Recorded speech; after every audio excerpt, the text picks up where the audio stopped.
Hey guys, and welcome back to my channel, or hello if you are new here today. In today's true crime episode, we will be diving into the Jodi Arias case.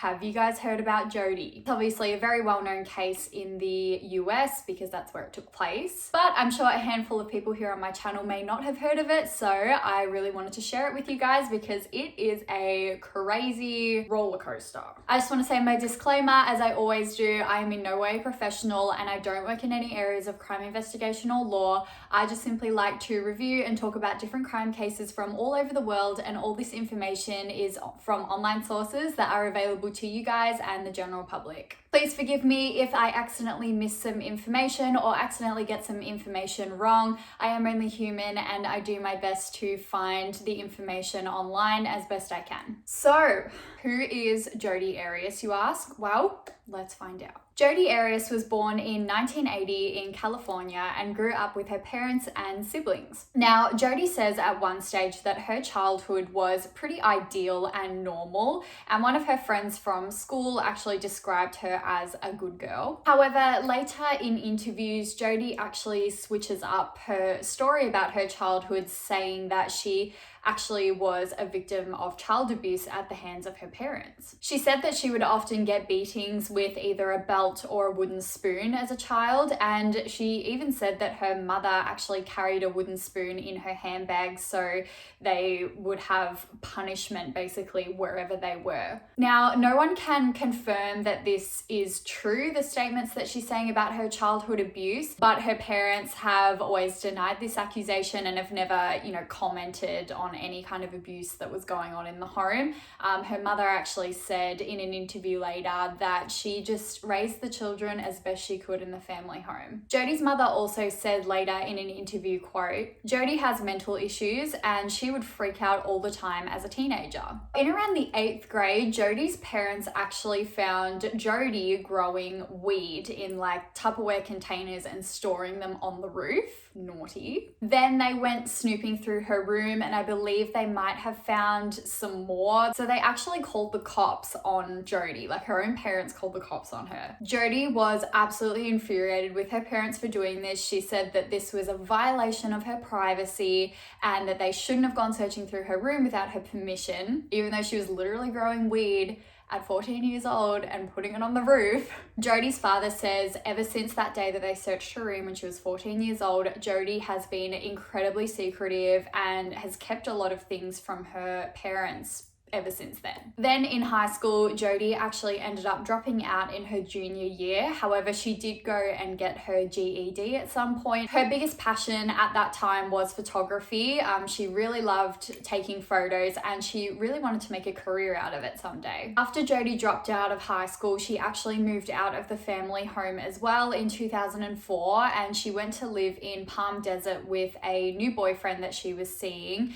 and she was still doing her photography on the side, but it wasn't really picking up or going anywhere at this point, so she decided to go and get herself a new job. Jodi then got herself a job working in sales at a company called Prepaid Legal Services. So now we're just going to pause on the Jodi Arias timeline and we're just going to go over and introduce our other main person in this case, Travis Alexander. So Travis Alexander was born in 1977 in Riverside, California. At around age 11, Travis actually moved in with his grandparents because I believe his home life was not the best environment because both his parents were drug addicts. So it was not the most pleasant or easy childhood, I'm gathering from that. So he was living with his grandparents, and in 1997, Travis's father actually passed away. So that meant that all the other siblings that he had that were living in the family home now also moved into the grandparents' home. So Travis's grandmother that he was living with was actually a Mormon, and she would often go to church, which led Travis to start going to church a lot, and he basically got introduced to this new faith. And then Travis eventually also became a Mormon himself. After Travis graduated high school, he ended up moving out to Arizona and he started working at a company called Prepaid Legal Services, connection established. And he was working as a salesman and a motivational speaker for the company. Travis really enjoyed doing the motivational speaking part of his job. He just thoroughly enjoyed being up in front of people. He would tell his story from his childhood, how, the struggles affected him, how he broke away from that pattern and how he was going to make a better life for himself. And he was also writing a book about this as well. So Travis at this point really had his life together. He really enjoyed his job. He had a great circle of friends at work and outside of work. He loved his faith. He just really turned his life around and he seemed very happy at this point. And he was quite successful at age 29, 30. So in September of 2006, the company Prepaid Legal Services was having a big conference type thing in Las Vegas, which meant that all the members of the company were going to come together. So this is where Travis Alexander meets Jodi Arias, because they both work for Prepaid Legal Services and they were both invited to Las Vegas. There was a dinner reservation for one of the particular nights in Las Vegas. Jodi was actually already there at the restaurant with a couple of her colleagues, and that is when Travis entered the room and he was introducing himself to any of the members that he didn't know. He hadn't met Jodi at that point, so he went up and introduced himself, and at that moment there was just an instant spark between Jodi and Travis, and they just really hit it off. And I read online that everybody around them just saw this spark as well. So people were like rooting for them, like, because they knew Travis was single. They were like, yeah, like, you should be together. Everybody saw this interest as a good thing. Well, you just wait. The day after, Travis was actually talking about Jodi to his friends, saying, she's the one. I think I really want to be with her. But there's one problem. Jodi was not a Mormon, and Travis could only be with someone that was a part of the same faith as him. So after Las Vegas, the two kept in regular contact with each other, and they basically had a long distance relationship. Obviously, Travis was in Arizona living there, and Jodi was in Palm Desert. And yes, you are probably asking, didn't Jodi have a boyfriend? Yes, she did have a boyfriend, but she ended up breaking it off with him because she wanted to be with Travis instead. During this time, Travis was really trying to introduce his faith onto Jodi because he hoped that maybe one day she could also become a Mormon and then they could get married one day and actually be together officially. This convincing actually worked because Jodi agreed to also become a Mormon. So this obviously pleased Travis a lot. I believe that Jodi was already sort of interested in the Mormon faith, but I'm not 100% certain. But either way, the convincing or her prior interest made her want to become a Mormon as well. So in November 2006, Jodi converts to the Church of Jesus Christ the Latter-day Saints and was actually baptized by Travis himself. Then in February of 2007, Jodi and Travis made their relationship official. They were at this point still living in separate states, so they were doing the long distance thing, but they kept in regular contact because they would often take trips together, and they kept in contact via phone and email messages, and not just regular contact, it was like constant contact, like 82,000 emails to be exact. That is a lot of emails. These messages were not just, normal messages all the time. Sometimes Jodi and Travis actually had a lot of sexual relations as well, in person, over the phone, a lot of sexting. Aren't they Mormon, you ask? Yes, they are. They were both Mormon, and obviously this is deeply frowned upon in the Mormon community. Now, Jodi would often come out to Arizona to stay at Travis's house, and he had roommates and a lot of friends in his area that he was often seeing. And the feedback from them regarding Jodi started to shift a little bit at this point. The feedback from Travis's friends was quite negative about Jodi.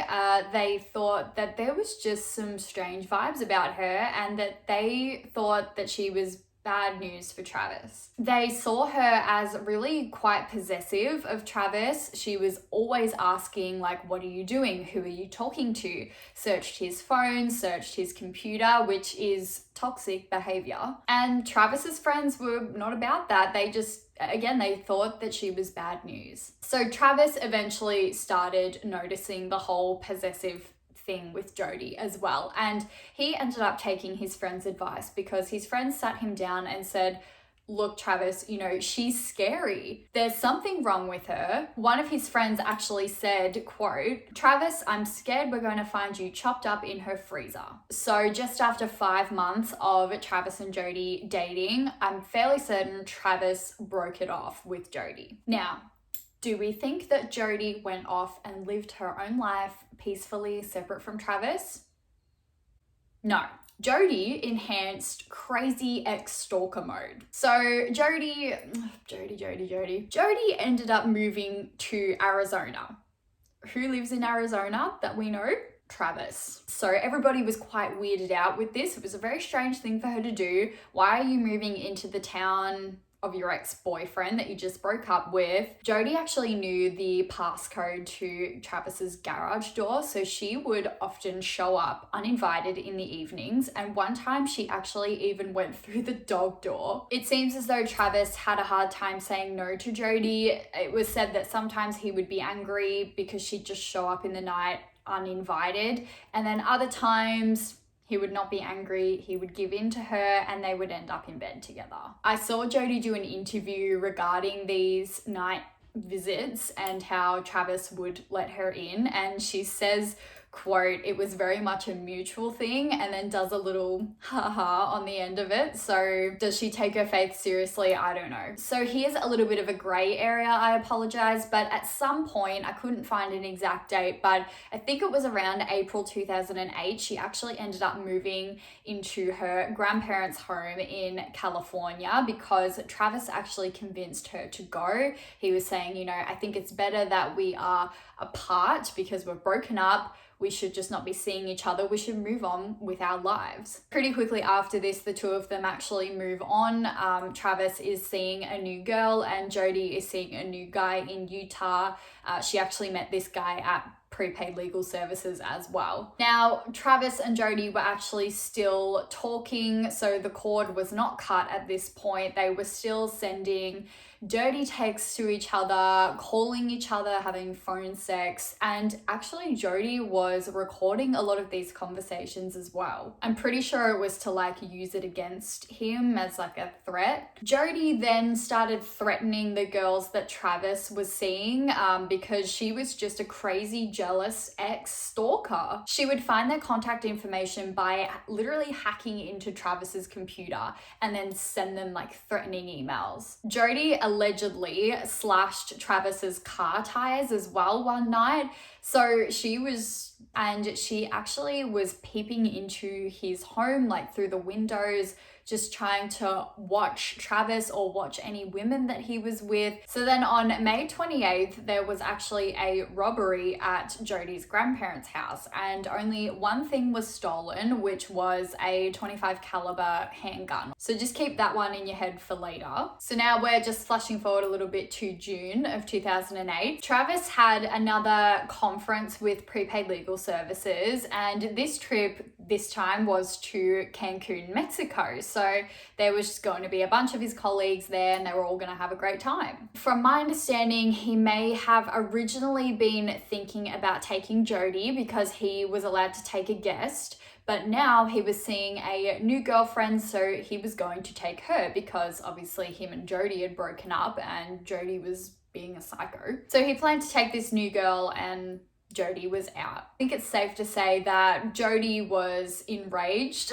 She was pissed off that she was not going to Cancun. Like, Travis didn't choose her. Travis chose the new woman. He was pissed off to the max. So on June the 2nd, Jodi had plans to go visit her new boyfriend up in Utah. So she was going to rent a car in California and drive up there to see him. So she left for Utah that morning, and she can be seen on a surveillance camera filling up her car or the rental car with petrol. But then her phone died or was turned off for the duration of her journey. She was supposed to arrive in Utah at her boyfriend's house on June the 4th, but she actually didn't end up getting there until June the 5th. Then on June the 6th, she was returning back to California in the rental car, and Jodi returned the rental car on June 7th. Now, when Jodi returned the car, there was a very large stain on the back seat, and Jodi told the car rental people that it was just Kool-Aid, but they also noted that the floor mats were missing. So that was very strange because they were pretty certain that there were floor mats in the car when Jodi took the car. However, they couldn't actually prove that there definitely was floor mats in the car before Jodi took it. And also it went into deep cleaning basically straight after Jodi returned it. So during these dates, Travis was supposed to be preparing for his holiday. He was going to leave for the work trip to Cancun, Mexico on the 10th. On the 4th of June, however, it was noted that Travis actually missed a very important work phone call or a conference, which was extremely out of character for him. A couple more days go by and no one hears anything from Travis. He's not picking up the phone, he's not returning any messages, and obviously it's getting closer and closer to the Cancun trip date. So obviously his girlfriend is quite worried about him. His friends are worried because he should be planning things with them for their trip. So on the 9th of June, Travis's friends and girlfriend show up to Travis's house because the next day was the 10th and that's when they were going to Mexico. Travis had roommates, and when the friends and girlfriend arrived to the home, they asked, "Hi, what are you doing here?" Travis's friends explained that they hadn't heard anything from Travis and wanted to come by and make sure that he was okay because they were leaving for their trip tomorrow. Travis's roommates said that they assumed he was already in Cancun because he's not here. The friends definitely confirmed, no, we are not leaving until tomorrow. He should be here. We haven't heard anything from him. He won't return calls or messages. Maybe it's best to have a look around because he's not with us. So while the group is talking, they realize that Travis's bedroom door is actually locked. The roommate then finds a spare key and unlocks Travis's bedroom door, and the minute the group walk inside, there is a foul odor coming from the room. Some of Travis's friends proceed to go further into the bedroom when they find a massive blood stain on the carpet, and then they start looking around and just realize that there's actually blood everywhere. One of the friends enters the bathroom, and that is where they find Travis Alexander curled up in the shower, and he's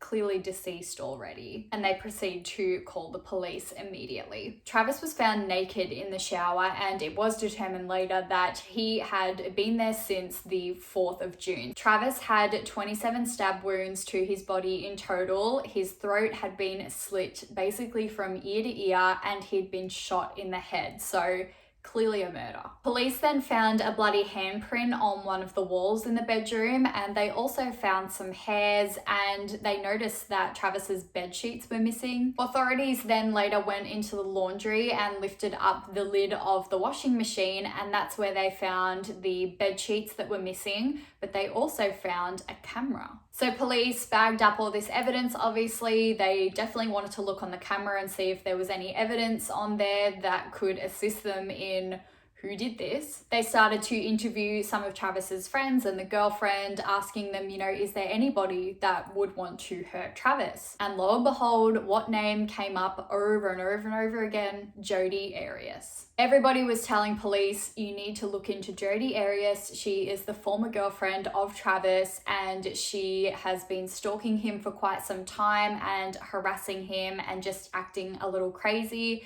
And she potentially could have done this. So a funeral was then organised for Travis, and no one actually released the details to Jodi, I don't believe, because a lot of people speculated that it was her that did this to Travis. But lo and behold, somehow Jodi got to the information of the funeral and showed up. She then proceeded to also send Travis's family like flowers and letters expressing her grief over Travis's death. Then she calls up the police to tell them that she is happy to help them in whatever way she possibly can. And the police were happy to have her in for an interview. Plus, they knew that they were supposed to be looking into this woman because all the friends and I believe the family were saying that Jodi may have done this. Now, regarding the gunshot wound, there was another piece of evidence that was found at the crime scene, which was a shell casing. Anybody take a guess at what gun this shell casing came from?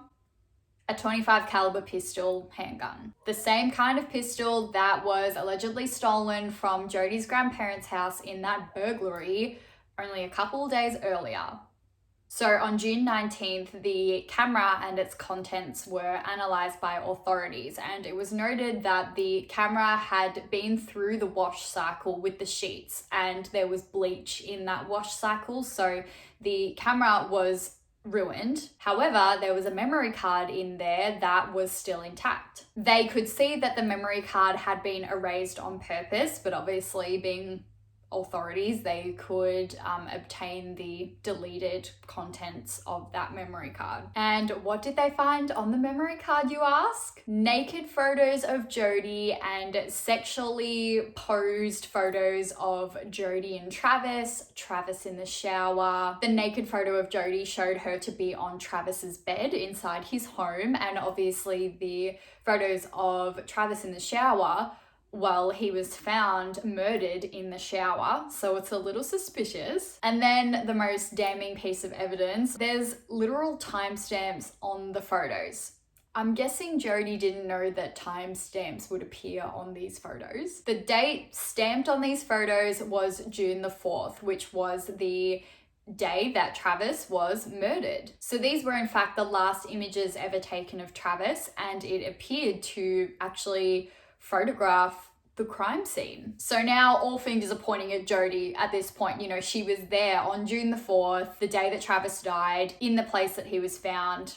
There we go. Can I ask why she ran the camera through the wash and then deleted the photos off the memory card, but then left the memory card in the camera? Wouldn't you take the memory card with you and then like dispose of it or ruin it like far, far away from the crime scene where no one's ever gonna find it?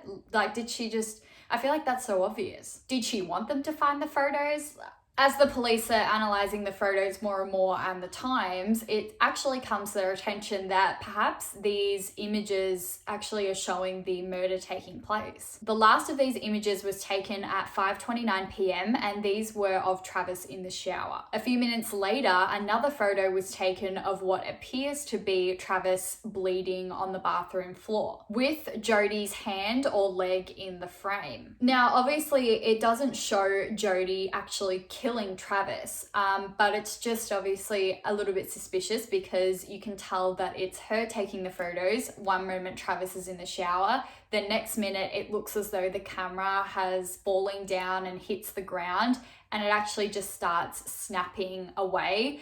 And the next minute, Travis is on the ground profusely bleeding in the bathroom. And they know that Travis died that day on June 4th and Jodi was there. So it just seems like it's her. We can also see that there's blood not only in the bathroom, but outside of the bathroom too. So it appears that Travis was trying to get away from his killer. Then the bloody handprint analysis came back and it was showing that there was actually DNA from both Travis and Jodi in the handprint. So on July 15th, Jodi was arrested by police and taken down to the police station for questioning. She, at this point, didn't know how much police knew of her involvement, so she actually asked the detective questioning her, did you find the sex tape that me and Travis made? From my understanding, police never found such a tape on the camera, even though they had the camera. So he responded with, no, we didn't find any sex tape. So to Jodi, that seemed as though they'd not found the camera at all. The detective in the interview asks her over and over again if she was with Travis on the 4th, on the day of his murder, and if she did it. She had plenty of chances to come clean, but she kept denying the whole way through. She said that she was actually on the road to Utah to see her boyfriend. Then police actually inform her that they have photos that they've retrieved from the camera's memory card that have a timestamp of the 4th, and she's in the photos. So she takes a look at the photos and she says, are you sure they're me? So then he presented a photo of herself from this camera naked and asks her, tells her, like, this is you, Jodi, basically. And she looks at it and says, well, it looks like me. So because she was saying that she was on the road or in Utah with her boyfriend, the detective got the boyfriend in or asked him, was Jodi with you in Utah? And he says that she was with him in Utah. However, she was supposed to come or arrive to Utah on the 4th, but she didn't get there until the 5th. So she's unaccounted for on the 4th, which is the day of Travis's murder. The detective is presenting Jodi with so much evidence that is proving all her stories wrong. He is asking her, just be truthful with us, your stories are not making any sense. And she even goes as far to say, quote, I'm not a murderer or anything, but I guess if I were to do that, I would wear gloves or something. Yeah, and learn to hide memory cards better as another thing. Like, this is not a previously on what I wish I did better as a murderer, Jodi. I will leave a video link down below, which I find is the best video that has all her interviews that she did with police and some of her court hearings as well in it. You can listen to it and they actually break it down from a psychological point of view, and it's very, very interesting to watch because some of the stuff Jodi says is just... I wish I could include everything in this video. However, this video would go for 5 hours if I included everything from her interviews and her court proceedings. So that video is well worth a watch and it goes for a really long time. So credit to them for putting that on YouTube. She's super manipulative. She constantly goes off topic to try and ramble her way out of situations. She knows exactly what she's doing. It's crazy to me that she has this facade of so calm, because in her head, she would probably be freaking out knowing that she's got a very lengthy sentence ahead of her if she's found guilty for this. The detectives are very, very smart in the way that they talk to Jodi Arias in her interviews. In the video that I've linked down below, you can actually see at one point she almost slips up on her story because of how the detective has asked her questions. So at the end of the interview process on the first day, Jodi asks the detectives if she can go put some makeup on for her mugshots. They say no, thankfully. So at this point, the police leave the room and Jodi's just sitting in there by herself, and obviously the surveillance camera is filming away, and she just starts to do the most random stuff I've ever seen. She literally mutters to herself, oh, I should have at least done your makeup, Jodi, gosh.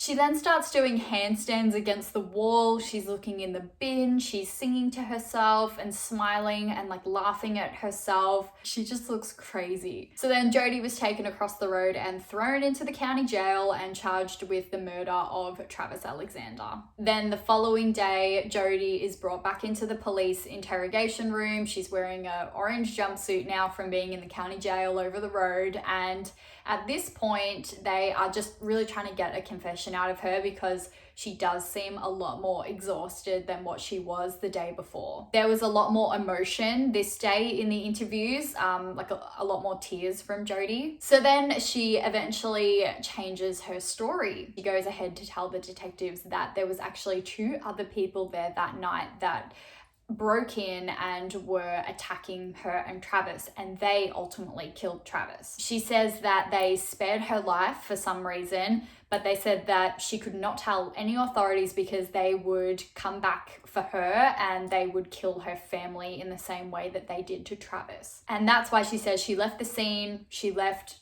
Travis in the bathroom, and she didn't return. She didn't call any police or anything because she was scared. But the detectives didn't believe her one bit. By this time, a lot of media attention was surrounding the case. There was so many papers and journalists that wanted to do interviews with Jodi Arias, which she basically said yes to all of them. She played this innocent, like Jesus-loving, good girl and acted so calm in her interviews, which in the bigger picture kind of makes her look more insane, because if you were actually innocent, you wouldn't have this calm, cool, collected persona and facade on you. You would be freaking out because you have to spend nights in jail. You are looking at a potential lengthy sentence. You're probably worried about your whole future.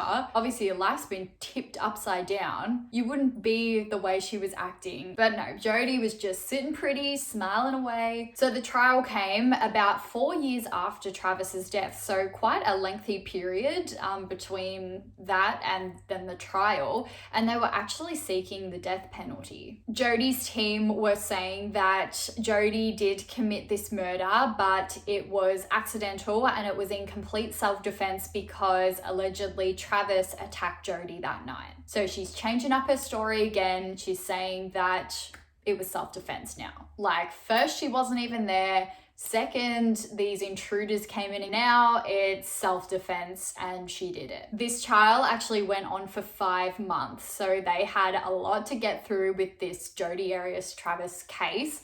And Jodi actually testified up on the stand for multiple of these days. She was trying very hard to paint herself as the innocent victim in this situation, and she started telling the court that throughout their relationship, Travis had become more physically and emotionally abusive towards her.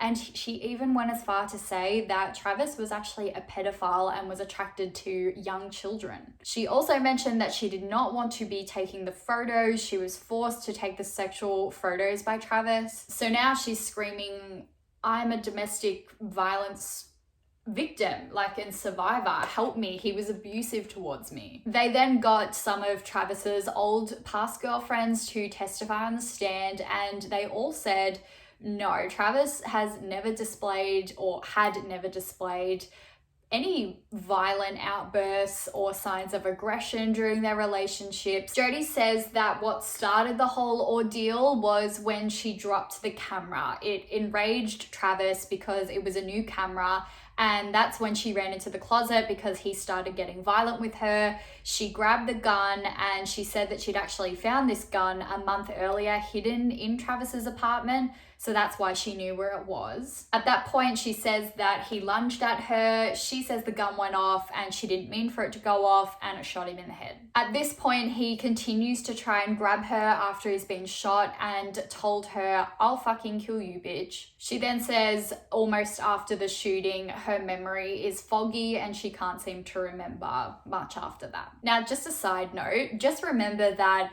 this trial is commencing 4 years after Jodi's initial arrest. So she's had a lot of time to go over her version of events in her head over and over and over again in preparation for court. So she appears to be extremely confident and calm while talking about everything.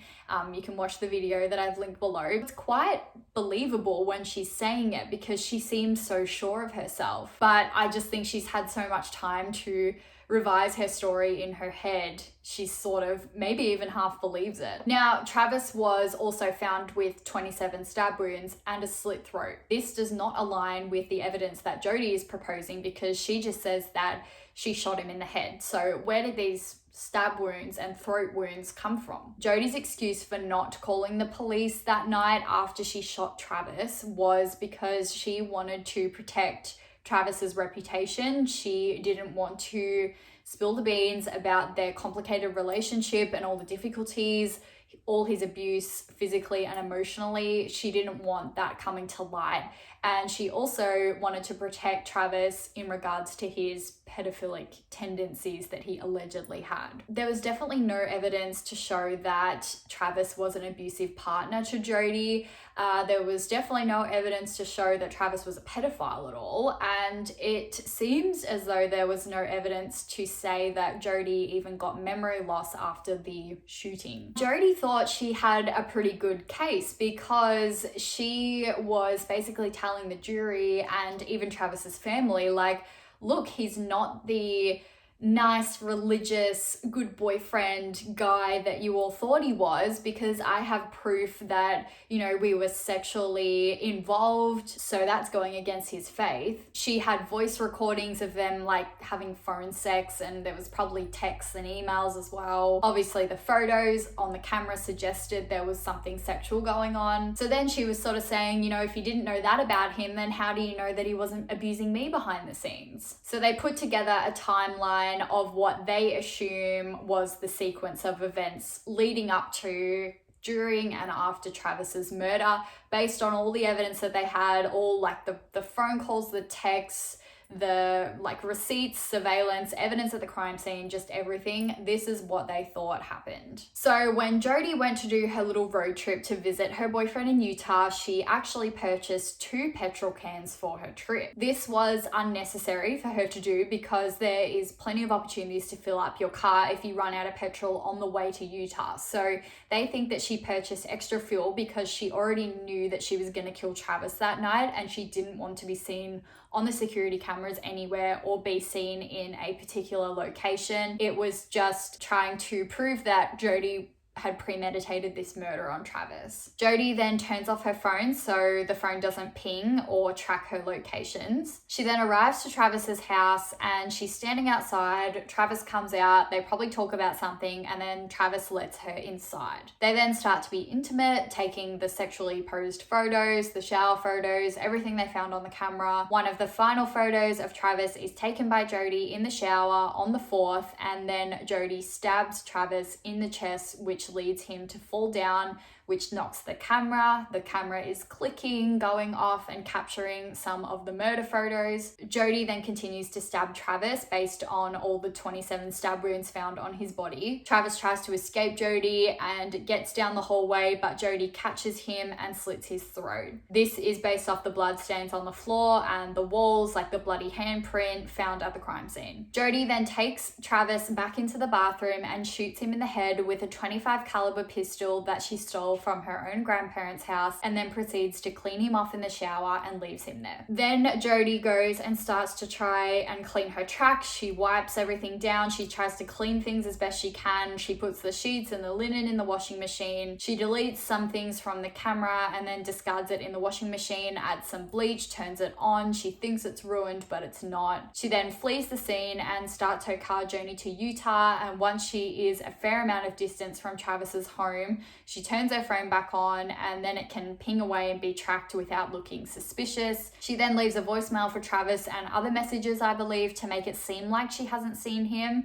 like makes out that they have plans. She's trying to cover her tracks and make it seem as though she was nowhere near Travis or even talked to Travis in person recently. She arrives to Utah a day later than what she was supposed to based on what the boyfriend said. We know why she was late, because she committed the murder. Then, as we know, Travis was found and there was a lot of evidence and mistakes left behind at the crime scene, therefore leading speculation to fall on Jodi Arias. So then on May the 8th, after 15 hours of deliberation, Jodi was found guilty of first-degree murder. So then on May 23rd, it was Jodi's sentencing day, and this is, you know, to decide on her punishment. Oh, and side note, you can watch this on the video that I've linked down below as well, but on Jodi's sentencing day, Jodi actually turns up with a t-shirt with the words "survivor" printed on the front of it, and she's like holding it up, showing everybody, the judge, all the jurors, like the family, and she's saying like all the proceeds like from these t-shirts are going to go to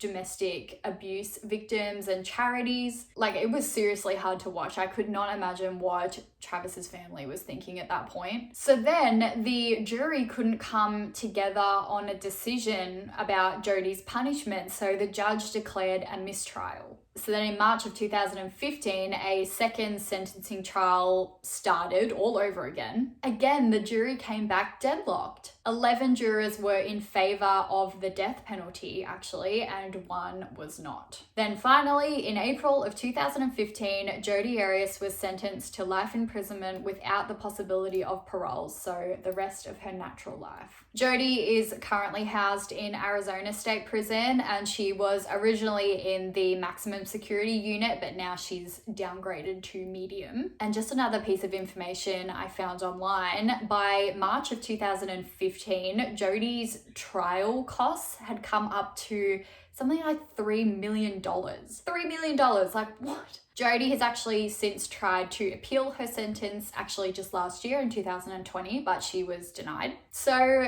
there we have it. Jodi is locked up for life, it seems like. And yeah, what do you guys think of the Jodi Arias case? What do you guys think of Jodi in general? The family of Travis was pretty happy about Jodi being locked up for life. And I think a lot of members of the community were very happy with that outcome as well. Be sure to check out that video that I linked in the description box below. I got a lot of my research for this video from there, so credit to them because they did a really good job. It's a pretty lengthy video, so you can kind of skip through. But again, they dissect the more psychological aspects of her interviews, so it's very, very interesting to see. Definitely click that subscribe button if you want to see more true crime videos from me. We are almost at 800 subscribers. Yay! I appreciate every single one of you that has either clicked that subscribe button, clicked that like button, or just, you know, views my videos without doing anything but just returns to my channel. I appreciate every single one of you. So with that all being said, I hope to see you in my next video. Bye!